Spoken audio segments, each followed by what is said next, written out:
Dena Devanka tak bisa membohongi perasaannya kalau ia masih cinta dengan suaminya, Jonathan Frizzy atau Ijong.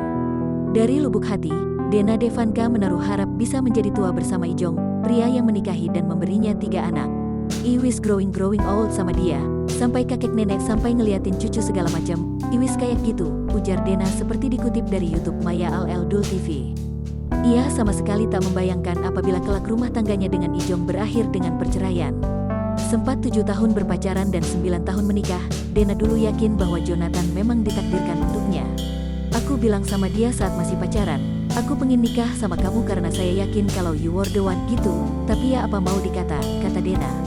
Menurutnya, Jonathan Frizzy baik sebagai kekasih ataupun sebagai suami adalah sosok yang sangat manis. Mereka memiliki hobi dan selera makan yang sama, mereka juga sering menghabiskan waktu berdua saja. Buat saya kita itu meant to be other. Kok kayak gini endapnya, kata Dena dengan suara tergetar saat bercerita. Karena itu juga, dengan semua yang telah dilalui selama 16 tahun bersama Jonathan Frizzy, Dena mengaku sampai saat ini masih mencintai aktor yang akrab disapa Ijong itu. Cinta banget, sayang, enggak mungkinlah enggak sayang, aku 16 tahun kenal, kata Dena sambil menangis. Jangan dibilang saya itu enggak berusaha, saya berusaha untuk, udah yuk come back to me, segala macam, lanjutnya.